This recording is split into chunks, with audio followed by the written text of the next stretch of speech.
Revenge is universally framed as a quest for justice, a moral balancing of the scales. But inside the brain, the urge to get even operates less like a courtroom and more like a substance addiction. Psychologists define revenge as the urge to inflict harm in response to a perceived wrong. When someone betrays you, the brain detects an immediate threat to your social status, your sense of fairness, and your core identity. It is an intoxicating craving, embedded deeply in human culture. It is exactly why film director Alfred Hitchcock famously remarked that revenge is sweet.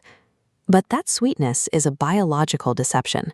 Retaliation evolved as a survival mechanism for a vastly different world. Today, it triggers a massive forecasting error in the modern brain, promising emotional closure, but actually delivering prolonged psychological distress. To see how this trap works, we have to trace the evolutionary logic of deterrence, map the neurochemical loop it creates, and understand why reclaiming your agency requires actively overriding this ancient circuitry. If we want to truly understand the urge to strike back, we have to set morality aside and look directly at the hardwired architecture of the human brain. In our ancestral environment, human beings relied entirely on coalitional psychology. In a tight-knit tribe, an individual's reputation equated directly to their physical survival. If someone harmed you or stole your resources and you did nothing, you signaled vulnerability to the rest of the group. An unanswered injustice invited future exploitation, which could easily prove fatal. This simulation models the tit-for-tat strategy, the mathematical bedrock of our retaliatory instincts. Agents operate on a simple rule: cooperate first, mirror second. When one node betrays another, an immediate retaliatory pulse strikes back, actively deterring surrounding nodes from attempting the same betrayal. Behavioral scientists call this altruistic punishment. Exacting a heavy cost on a transgressor maintains overall group harmony and enforces social rules, even if the person carrying out the punishment puts themselves at immense personal risk. Evolutionary pressure prioritized the survival of the collective, cementing the drive for revenge as a cold biological deterrent system. If altruistic punishment is so dangerous, how does evolution guarantee that an individual will actually carry it out? This cross-section reveals the answer. The brain ensures compliance by hijacking its reward circuitry, specifically the dorsal and ventral striatum, to incentivize retaliation. Merely anticipating payback floods these structures with dopamine, creating a powerful illusion of control.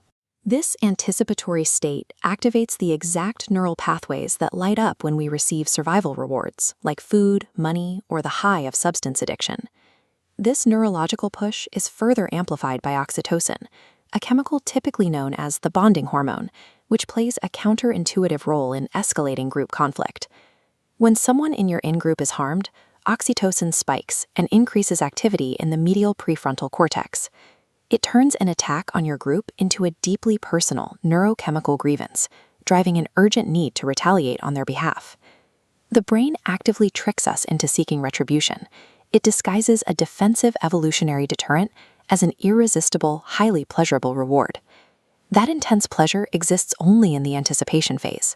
The exact moment revenge moves into execution is where this biological model completely fails the complex modern mind. Popular psychology has long promoted the catharsis fallacy, the idea that venting your anger through aggressive retaliation purges the tension from your nervous system. Decades of empirical research prove the opposite.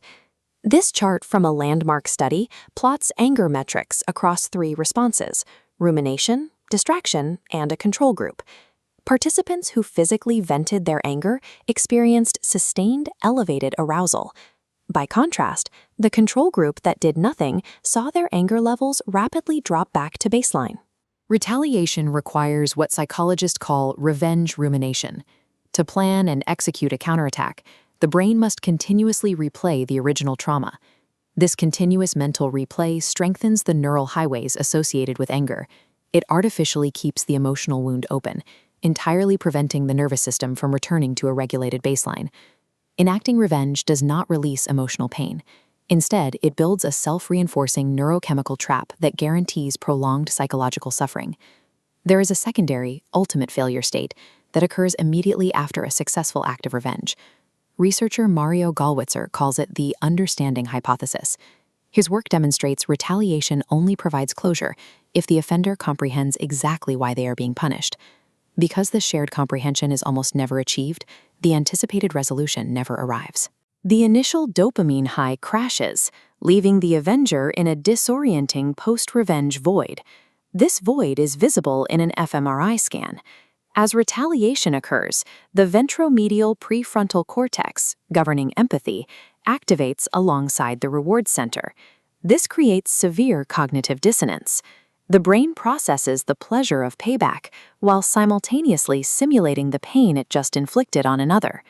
Long before modern neuroimaging, historical philosophers observed the corrupting nature of this internal conflict. It is what prompted Friedrich Nietzsche to warn about the psychological danger of becoming the monster you are fighting. Executing revenge fractures our cognitive state.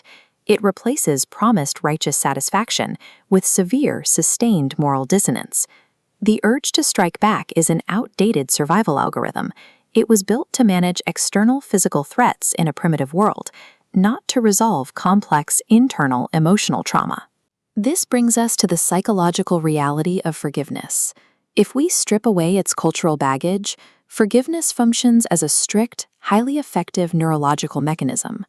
The ancient doctrine of endless, mirrored retaliation has been repeatedly challenged by leaders like Martin Luther King Jr., who recognized that an eye for an eye only multiplies suffering. Looking at the brain, forgiveness is an act of executive function. The rational prefrontal cortex actively sends inhibitory signals down to suppress a glowing, agitated amygdala. It is a calculated neurological redirect. By overriding the emotional center, you sever the cognitive tether that keeps the offender alive in your mind, stopping the rumination cycle entirely. Choosing to inhibit the retaliatory impulse demonstrates peak neurological control, the capacity of the rational brain to successfully override its primal circuitry. Revenge promises power, but its biological reality actually surrenders your cognitive state to the exact person who harmed you. The brain's reward centers can still be safely activated, but it requires redirecting that intense emotional energy toward personal growth and goal attainment. This bypasses the empathy network's dissonance entirely. This pragmatic recalibration aligns with the famous observation by Frank Sinatra that massive success is the best response to betrayal, rendering the original offender entirely irrelevant. The retaliation impulse begins as an ancient tribal survival instinct. It lures us in through a deceptive dopamine anticipation phase, traps us in a toxic cycle of rumination, and ultimately requires a deliberate executive override to escape. True agency is never found in matching another person's capacity to inflict suffering. By consistently exercising this executive override, we weaken the neural pathways of rumination and reclaim our focus from the person who caused us pain. While the architecture of retaliation provides a fleeting chemical reward, real psychological stability comes from the executive override. In the end, the most enduring victory is simply walking away.